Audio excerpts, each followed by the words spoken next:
श्री गुरु हरिभाऊ महाराज पाटील पंढरपूरकर यांचे विद्यावंशज गुरुवर्य श्री गणेशजी महाराज पाटील यांचे नवनवीन व चिंतनीय व्हिडिओ पाहण्यासाठी आमच्या मोक्ष पाठशाळा या चॅनलला सबस्क्राईब करा व बेल आयकॉन बटन नक्की दाबा। कोरधारी विठ्ठल श्री ज्ञानदेव तुकाराम पंढरनाथ भगवान की जय। मौर्य ज्ञानेश्वर महाराज की जय। जगद्गुरु तुकाराम महाराज की जय। सच्चिदानंद रूपाय विश्वोत्पत्त्यादि हेतवे तापत्रय विनाशाय श्री कृष्णाय वयम नमः। अखिल कोटी ब्रह्मांड नायक भगवान श्री पंढरीश परमात्म्याच्या कृपेने आणि वैकुंठवासी हरिभक्तपरायण श्री गुरु भाऊंच्या आशीर्वादाने आज आपण नारद महर्षी यांच्या भक्तिसूत्रावरील चिंतनमाला या मोक्ष पाठशाळा यूट्यूब चॅनलच्या माध्यमातून सुरू करत आहोत। नारद महर्षींनी जगाच्या उद्धाराकरता ज्या भक्तिसूत्रांची रचना केलेली आहे, भक्तिसूत्रांची रचना केलेली आहे। नारद महर्षींच्या बद्दल जर बोलायचं झालं तर नारद ह्या शब्दामध्येच नारद महर्षींची दिव्यता आणि नारद महर्षींचा अधिकार आपल्याला ओळखायला येतो। काय आहे नारद या शब्दाचा अर्थ फार सुंदर रीतीने शास्त्रकारांनी सांगितलेला आहे। नारद म्हणजे काय? नरेषु नाम जीवेषु तिष्ठति इति नारं नाम अज्ञानम देति नाम खंडयति इति नारदः। म्हणजे नरेषु नाम जीवेषु म्हणजे जीवाच्या ठिकाणी असणारं जे परमात्मा स्वरूपाविषयीचं अज्ञान आहे, भगवंताच्या स्वरूपाविषयीचं जे अज्ञान आहे, त्या अज्ञानाचं जे खंडन करतात म्हणजे त्या अज्ञानाचा जे नाश करतात त्यांना नारद असं म्हटलं जातं। असे असणारे जे नारद महर्षी, त्या नारद महर्षींनी जगाच्या उद्धाराकरता आणि ह्या सामान्य जीवाला भगवत प्राप्ती व्हावी या उद्देशाने या भक्तिसूत्रांची रचना केलेली आहे। नवे इतर सर्व मार्गांना बाजूला सारून भक्ती मार्गाचा पुरस्कार नारद महर्षींनी केला। नारद महर्षी हे भक्तिसूत्राचे आचार्य आहेत। भगवंताच्या प्राप्तीकरता अनेक मार्ग शास्त्राने सांगितले। एक कर्म मार्ग आहे, दुसरा ज्ञान मार्ग आहे, तिसरा योग मार्ग आहे आणि चौथा भक्ती मार्ग आहे। परंतु ह्या चारही मार्गाचा जर आपण विचार करू लागलो तर ह्या चारही मार्गामध्ये भक्ती मार्ग हा अतिशय सुलभ आणि सुंदर, सर्वांना शक्य असणारा असा मार्ग आहे। कारण सर्वांना हा जे भक्ती मार्ग अधिक जे मार्ग आहेत, हे चारही मार्ग जे आहेत या चारही मार्गामध्ये हा भक्ती मार्ग अतिशय सुंदर आणि सुलभ असा मार्ग आहे। या चारही मार्गाबद्दल जर आपण विचार करू लागलो, जर कर्ममार्ग असेल, कर्ममार्गाच्या संबंधाने जर आपण विचार करू लागलो तर कर्माचा अधिकारी वेगळा, योगाचा अधिकारी वेगळा, ज्ञानाचा अधिकारी वेगळा। ह्या तिन्ही मार्गाचं जर अनुष्ठान, तिन्ही शेवटी सर्व मार्ग भगवंताकडेच जाणारे आहे। पण भगवंताकडे जाणारे जरी मार्ग असले तर प्रत्येक मार्गाला एक विशिष्ट अधिकार प्राप्ती लागते। विशिष्ट अधिकारा वाचून ती साधना आपल्याला करता येत नाही। जसं उदाहरण जर पाहायचं झालं तर कर्म जर करायचं असेल तर कर्माकरता चार गोष्टीची आवश्यकता शास्त्राने सांगितली। ज्याला कर्म करायचं असेल त्याच्याकरता चार गोष्टी पाहिजेत। एक तर तो अर्थी असला पाहिजे, दोन तो समर्थ असला पाहिजे, तीन तो विद्वान असला पाहिजे आणि चार तो शास्त्र परिदोस्त असला पाहिजे। ह्या चार कारणांनी जो युक्त आहे तोच कर्माचा अधिकारी आहे। अर्थी म्हणजे ते कर्म करण्याची इच्छा पाहिजे, समर्थ नुसता इच्छा असून भागत नाही तर तो कर्म करण्याकरता समर्थ असला पाहिजे। तिसरी गोष्ट तो अर्थी आहे, समर्थही आहे, म्हणजे त्याला कर्म करण्याची इच्छाही आहे आणि तो कर्म करण्याकरता समर्थही आहे, परंतु ते कर्म करण्याचं त्याला ज्ञान नसेल तरी तो कर्माचा अधिकारी होऊ शकत नाही, म्हणजे तो विद्वान पाहिजे। आणि चौथी गोष्ट अतिशय महत्वाची शास्त्राने सांगितली की तो शास्त्र परिदस्त असला पाहिजे, म्हणजे शास्त्राने ते कर्म त्याला करण्याचा अधिकार दिलेला असला पाहिजे। ह्या चार गोष्टी जिथे एकत्र येतात ना तो खऱ्या अर्थाने कर्माचा अधिकारी होत असतो, तो कर्माचा अधिकारी होतो। पुढे चला, दुसरा मार्ग योग मार्ग। योग मार्गाकरता यम, नियम, आसन, प्राणायाम, प्रत्याहार, धारणा, ध्यान आणि मग समाधी. म्हणजे योग मार्गाकरता अगोदर यम, नियम, आसन, प्राणायाम, प्रत्याहार, धारणा, ध्यान ह्या सर्व गोष्टीची आवश्यकता आहे. तर तो योग मार्गाचा अधिकारी होतो. आणि पुढे ज्ञान मार्ग सांगितला.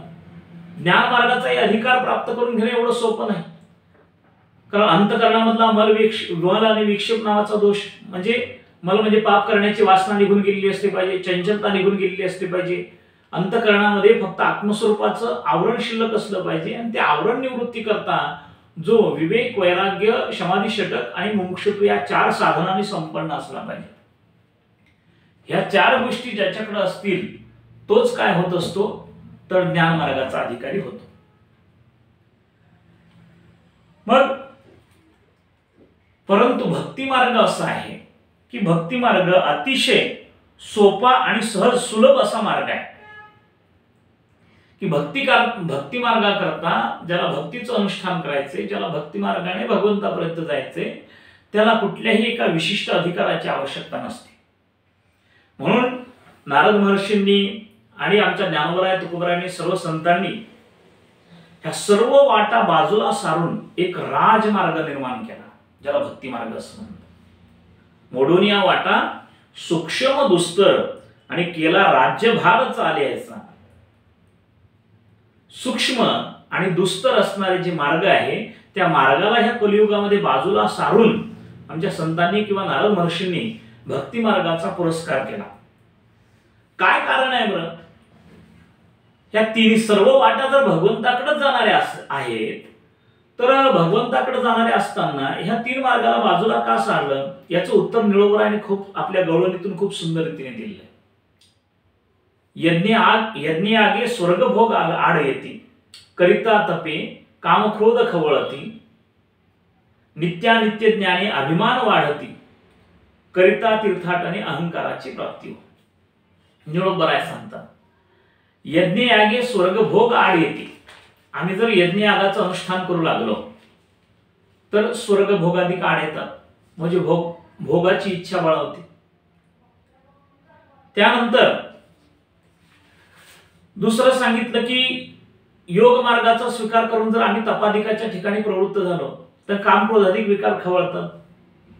आणि नित्यानित्य ज्ञान मार्गाने जर आम्ही भगवंतापर्यंत जाण्याचा प्रयत्न केला तर अंतःकरणामध्ये अभिमान वाढायला लागतो. म्हणून संतांनी आणि नारद महर्षींनी असा विचार केला की असं एखादं साधन असावं की ज्या साधनाने भोगाची इच्छा होणार नाही, एक ज्या साधनाने काम क्रोधाधिक विकार वाढीला लागणार नाही, 2 आणि जी साधना केल्याच्या नंतर माणसाच्या अंतःकरणामध्ये अभिमान वाढणार नाही, असं कोणतं साधन आहे तर असा एकच मार्ग आहे ज्याला भक्ती मार्ग म्हणतात. की ज्या भक्ती मार्गामध्ये की भोगाची इच्छाही उत्पन्न होत नाही, भोगाची इच्छाही उत्पन्न होत नाही, उलट भोग इच्छा विषय भोगाची इच्छा निवृत्त होते, काम क्रोधाधिक विकार नष्ट होतात आणि अभिमान वाढत नाही, असा असणारा भक्ती मार्ग म्हणजे हा राजमार्ग आहे. भक्ती मार्ग हा म्हणजे भगवंताकडे जाणारा राजमार्ग आहे. आता राजमार्ग म्हटल्याच्या नंतर राजमार्ग कशाला म्हटलं जातं? जो अतिशय सुरक्षित आहे, ज्याच्यामध्ये चोराधिकांचं भय नाही, असा जो मार्ग असतो त्याला राजमार्ग म्हटलं जातं.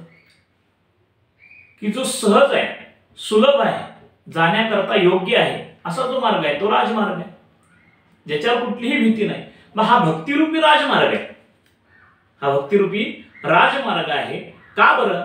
कारण प्रत्येकाच्या अंतःकरणामध्ये विकाररूपी चोर आहे, विकाररूपी चोर आहे.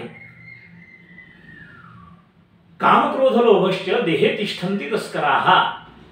काम क्रोध लोभाधिक हे देहामध्ये असणारे चोर आहे. आणि आपण कुठल्याही मार्गाचं अनुष्ठान करत असताना हे विकार आपल्याला आडवे येतात.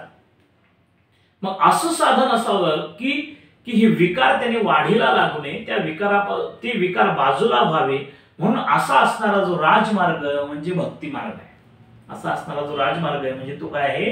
भक्ती मार्ग आहे. मग त्या भक्ती मार्गाचं अनुष्ठान कशा पद्धतीने केलं पाहिजे, त्याची फलश्रुती काय आहे?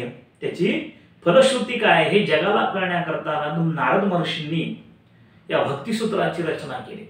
नारद महर्षींनी या भक्तिसूत्राची रचना केली आणि त्या भक्तिसूत्राची रचना करत असताना पहिल्या सूत्र नारद महर्षी सांगतात की अथातो भक्तिं व्याख्यास्यामः, अथातो भक्तिं व्याख्यास्यामः,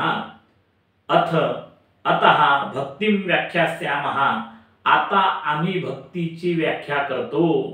आता आम्ही, नारद महर्षी म्हणतात, या सूत्राचा अर्थ सरळ अर्थ आहे की आता आम्ही भक्तीची व्याख्या करतो. आता भक्तीची व्याख्या करत असतो म्हणताना ह्या सूत्रामध्ये एकूण 4 पद आलेले आहेत. एक अथ, दुसरं अतः, तिसरं भक्तिम आणि व्याख्यास्यामः. थोडक्यात आपल्याला ह्या 4ही पदाचा थोडक्यात विवेचन आपल्याला बघायचं की अथ शब्द, अथ शब्दाचे कोशामध्ये खूप सुंदर रीतीने वर्णन केलेलं आहे. अथ शब्दाच्या अर्थाचं की अथ शब्दाचा 3 प्रकाराने अर्थ केला जातो. मंगलानंतर आरंभ, प्रश्न कार्ष्णेशतो अथः. मंगल अनंतर आणि आरंभ, मंगल अनंतर आणि आरंभ, अशी 3 प्रकारचे अर्थ अथ शब्दाने आपल्याला पाहायला सापडतात. मग आता भक्तिशास्त्रासारखा ग्रंथ लिहायचा आहे, भक्तीची व्याख्या करायची आहे, म्हणून अथ शब्द हा जो इथं आलाय तो हा मंगल या अर्थी आहे असंही आपल्याला घेता येतं. अथ शब्द हा कोणत्या अर्थी आहे? मंगल या अर्थी. कारण पंचदशीकाराने, कारण कुठल्याही ग्रंथाला जर आरंभ करायचा असेल तर मंगल केलं पाहिजे. आता मंगल का केलं पाहिजे याचं खूप सुंदर कारण पंचदशीकाराने सुरुवातीला दिलेलं आहे. पंचदशीकाराने 2 कारणं सांगितली की मंगल का केलं पाहिजे. एक अविघ्नेन परिसमाप्ती आणि प्रचय गमनाभ्याम. कोणताही ग्रंथ निर्विघ्न रूपाने समाप्त व्हावा आणि तो प्रसिद्धीला जावा याकरता काय केलं जातं? मंगल केलं जातं. अविघ्नेन परिसमाप्ती आणि प्रचय गमनाभ्याम म्हणजे निर्विघ्न रूपाने तो ग्रंथ पूर्ण व्हावा किंवा ते कार्य पूर्ण व्हावं आणि ते कार्य प्रसिद्धीला जावं. म्हणून अथ शब्द हा जो मंगलवाचक इथं सुरुवातीला नारद महर्षीने वापरला. वास्तविक तसं बघितलं तर अथ शब्दाचा अर्थ मंगल असा होत नाही. कोशामध्ये कुठेही अथ शब्दाचा अर्थ मंगल नाही. मग ह्या अथ शब्दाला मंगलवाचक का म्हटलं जातं याचं कारण असं सांगितलं की ओंकार अथ शब्दश्च द्वावेतो ब्रह्मणपुरा कंठम भित्वा विनिर्यातो तेन मांगलिका उभो. की ओंकार आणि अथ शब्द हे 2 जे शब्द आहेत, ओंकार आणि अथ शब्द हे 2 शब्द सृष्टीच्या आदिकालामध्ये ब्रह्मदेवाच्या मुखातून सुरुवातीला उत्पन्न झालेत, ओम आणि अथ शब्द. म्हणून या दोन्ही शब्दांना मंगलवाचक असं म्हटलेलं आहे. ब्रह्मसूत्र भाष्यावर जी भाष्यरत्न प्रभा नावाची टीका आहे त्या टीकेमध्ये खूप सुंदर वर्णन केलं आहे की अथ शब्दाच्या संबंधाने की श्रवणेन, या अथ शब्दाला मंगलवाचक का म्हणायचं? श्रवणेन शंख विनादी नाद श्रवणवत ओंकार अथ शब्दयोः, ओंकार अथ शब्दयोः श्रवण मंगल फलगम.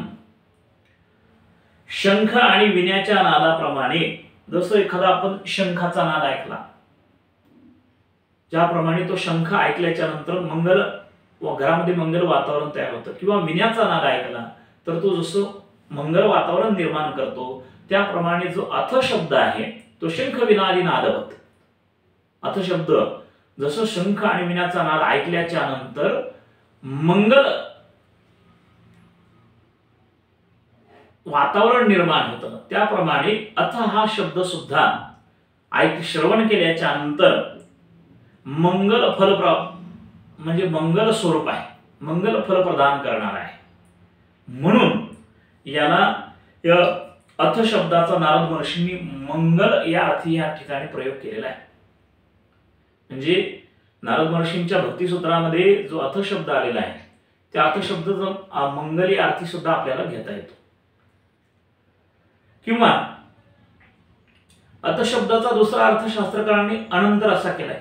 कारण अथ शब्दाचे 3 अर्थ आपण सुरुवातीला बघून आलो की अथ शब्दाचा मंगल असाही अर्थ करता येतो, अथ शब्दाचा अनंतर असाही अर्थ करता येतो. मग अथ शब्दाचा अर्थ अनंतर असा घेता येईल का या भक्तिसूत्रामध्ये? तर निश्चितच आपल्याला म्हणता येतं की अथ शब्दाचा अर्थ अनंतर असा घेता येणार नाही. मंगलवाचक घेता येईल, पण अथ शब्दाचा अर्थ अनंतर म्हणजे नंतर असा घेता येणार नाही. का बरं? कारण जसं ब्रह्मसूत्र भाष्याच्या आरंभ करत असताना पहिलं सूत्र व्यासाने सांगितलं की अथातो ब्रह्म जिज्ञासा. अथ म्हणजे साधन चतुष्टय संपत्ती प्राप्तीनंतर ब्रह्माला जाणण्याची जिज्ञासा करावी. म्हणजे अथ शब्द तिथं अनंतर या अर्थी आहे. पण भक्तीच्या बाबतीत तसं आपल्याला म्हणता येत नाही. भक्तीच्या बाबतीत आपल्याला तसं म्हणता येत नाही. कारण जसं ज्याला ब्रह्मप्राप्तीची इच्छा असेल त्याने अगोदर काहीतरी साधन चतुष्टय संपत्ती प्राप्त केली पाहिजे. तसं त्याला भक्तीची ज्याला इच्छा असेल त्याने अगोदर कुठल्याही साधनाची त्याला अपेक्षा नाही. म्हणजे त्याने अमुकच केलं पाहिजे, त्याने ते कर्मोपासना केली पाहिजे किंवा त्यांनी कुठल्या योग मार्गाची साधना केली पाहिजे मग तो भक्तीचा अधिकारी होऊ शकतो असं नाही. तर सकळास येथे आहे अधिकार, कलियुगी उद्धार हरीच्या नामे. म्हणजे कुठल्याही भक्तीच्या अगोदर कुठल्याही साधनेची अपेक्षा नसल्यामुळं यानंतर भक्ती केली पाहिजे असं म्हणता येत नाही. म्हणून अनंतर हा शब्द अथ शब्दाने आपल्याला इथं घेता येणार नाही. आणि तिसरा अर्थ आहे आरंभ. अथ शब्दाचा तिसरा अर्थ सांगितला शास्त्रकाराने, आरंभ असा अर्थ सांगितला. हा आरंभ अर्थ आपल्याला कदाचित घेता येईल. कारण अथातो भक्तिम व्याख्यास्यामः म्हणजे आम्ही आता भक्तीचे व्याख्यान करतो, म्हणजे व्याख्यानाची प्रतिज्ञा करता, म्हणजे त्या व्याख्यानाला आम्ही आता आरंभ करतो. म्हणून अथ शब्दाने आरंभ हा सुद्धा अर्थ आपल्याला घेता येईल. म्हणून आरंभ वाचक सुद्धा हा अथ शब्द आहे. म्हणजे आपण सुरुवातीला बघितलं की अथातो भक्तिम व्याख्यास्यामः या सूत्रामध्ये अथ जो शब्द आलेला आहे तो अथ शब्द मंगलवाचकही आहे आणि तो अथ शब्द आरंभ या अर्थी सुद्धा आपल्याला घेता येतो. पण अनंतर या अर्थी तो आपल्याला घेता येत नाही. मंगलवाचक का घेता येईल? कारण ब्रह्मदेवाच्या कंठातून तो शब्द आधी उत्पन्न झालेला आहे, तो म्हणून मंगल स्वरूप आहे, म्हणून त्याला मंगलवाचक म्हणून त्याला स्वीकारता येईल. आणि मंगल करण्याची कारण दोन असतात, एक अविघ्नेन परिसमाप्ती आणि प्रत्यय गमनाभ्याम. म्हणून म्हणजे मंगल केलं पाहिजे म्हणून तो शब्द मंगलवाचक आहे. आणि भाष्यरत्न प्रभेमध्ये सांगत असताना ब्रह्मसूत्रावरची भाष्यावरची जी टीका आहे त्यामध्ये सुद्धा सांगितलं की विनादी नाद श्रवणवत, विना यांचा नाद जसा हा मंगलता निर्माण करतो त्याप्रमाणे अथ शब्दाचं श्रवण केल्याबरोबर मंगलता निर्माण होते, म्हणून तो अथ शब्द मंगलवाचक आहे. म्हणून ह्या तीन अर्थापैकी दोन पद्धतीने आपल्याला अथ शब्दाचा अर्थ मंगल आणि आरंभ अशा पद्धतीने घेता येईल. आता दुसरा अथातो, याच्यामध्ये दुसरं पद आहे या सूत्रामध्ये की अतः हे पद आहे. मग अतः या पदाचा नेमका अर्थ काय? तर अतः म्हणजे म्हणून किंवा या कारणामुळे. नारद महर्षी म्हणतात या कारणामुळे आम्ही भक्तीची व्याख्या करतो. या कारणामुळे म्हणजे कोणत्या कारणामुळे भक्तीची व्याख्या करताय? असं कोणतं कारण आहे की नारद महर्षींनी ज्यावेळेस या जगाकडे बघितलं तर या जगाकडे बघितल्याच्या नंतर प्रत्येक जण हा कोणी देहासक्तीमध्ये बुडलेला आहे, कोणी वैभवासक्तीमध्ये बुडलेला आहे, कोणी धनासक्तीमध्ये बुडलेला आहे, कोणी भोगासक्तीमध्ये गुंतलेला आहे. सर्व लोक कशामध्ये तरी गुंतलेले आहेत. आणि या नरदेहाचं जी मूळ प्रयोजन आहे त्या मूळ प्रयोजनापासून सर्व लोक बाजूला गेले. त्या देहाचं मूळ प्रयोजन आमच्या साधू संतांनी सांगितलं, देवे दिला देह भजना गो म्हटा. त्या देहाचं मुख्य प्रयोजन काय आहे? भजन म्हणजे भक्ती, म्हणजे भगवत प्राप्ती. ज्ञानोबराने खूप सुंदर रीतीने वर्णन केलेलं आहे. या देहाचं मूळ प्रयोजन तैसे येण्याचे शरीरे शरीरा येणे सरे किंबहुना एरधारे चिरा पडे. हेच शरीर असं आहे की या शरीराने या शरीराला येणं संपवता येत, म्हणजे जन्म मरण संपवता येत. म्हणजे म्हणून या गोष्टीचा विसर समाजाला लोकांना पडत गेलेला आहे. म्हणून नारद महर्षींना वाटलं की या लोकांना भगवत प्राप्ती व्हावी, सर्व आसक्ती निवृत्त व्हावी आणि यांना मूळ जे देहाचं प्रयोजन आहे ते ज्ञात व्हावं, म्हणून या कारणामुळे नारद महर्षींनी भक्तिसूत्राची रचना केली. या कारणामुळे नारद महर्षींनी काय केलेली आहे? भक्तिसूत्राची रचना केलेली आहे. म्हणजे अतः शब्दाचा अर्थ या कारणामुळे. कोणत्या कारणामुळे? तर संपूर्ण जग हे सुखाकरता प्रयत्न करतं, पण त्याला दुःखच प्राप्त होतंय. मग ते भगवत सुख त्यांना प्राप्त करून देण्याकरता नारद महर्षींनी या भक्तिसूत्राची रचना केली. म्हणून या कारणामुळे, म्हणजे अतः शब्दाचा अर्थ आपल्याला या कारणामुळे असा घेता येईल. आता तिसरा शब्द आहे भक्ती. तिसरा शब्द आहे भक्ती. नारद महर्षींनी अथा तो भक्तिम व्याख्यास्यामः या सूत्रामध्ये तिसरा शब्द भक्ती असा वापरलेला आहे. आता म्हणजेच नारद महर्षींना भक्ती या साधनाची सिद्धता करायची. पण शास्त्र असं सांगतं, शास्त्र सिद्धांत असं सांगतो आम्हाला, नाही प्रतिज्ञा मात्रेन वस्तु सिद्धी अपितु लक्षण प्रमाणाभ्याम वस्तु सिद्धी. केवळ एखाद्या गोष्टीची प्रतिज्ञा केली म्हणजे त्या वस्तूची सिद्धता होत नसते. केवळ तुम्ही भक्तीची प्रतिज्ञा केली, केवळ प्रतिज्ञा केल्याने भक्तीची सिद्धता होणार नाही, तर त्याच्याकरता त्या भक्तीचं तुम्हाला लक्षण सांगावं लागेल आणि त्या भक्तीचं त्याच्या संबंधाने काही प्रमाण द्यावे लागते. केवळ नुसतं म्हटल्याने, एखादी गोष्ट मी करतो म्हटल्याने ती गोष्ट होत नसते. त्याच्याकरता लक्षण आणि प्रमाणाची आवश्यकता असते. एवढंच नाही तर कोणत्याही गोष्टीचं कारण काय, कोणत्याही गोष्टीचं स्वरूप काय, कोणत्याही गोष्टीचं फल काय, त्या गोष्टीचं फल काय आणि त्या गोष्टीचा अवधी कुठपर्यंत आहे, हे जोपर्यंत कळत नाही तोपर्यंत माणसाची प्रवृत्ती त्या साधनामध्ये होणार नाही. कोणत्याही साधनाचं कारण, त्या साधनाचं प्रयोजन म्हणजे फल, त्या साधनाचं स्वरूप आणि त्या साधनाचा अवधी, या चार गोष्टी जोपर्यंत, भक्तीचं स्वरूप काय आहे, भक्तीचं कारण काय आहे, भक्तीचं फल काय आहे आणि भक्तीचा अवधी कुठपर्यंत आहे, हे जोपर्यंत मनुष्याला कळणार नाही तोपर्यंत माणसाची त्या भक्ती साधनेमध्ये प्रवृत्ती होणार नाही. हे सर्व जाणून नारद महर्षींनी या सर्व गोष्टीचं वर्णन नारद महर्षींना पुढे करायचे.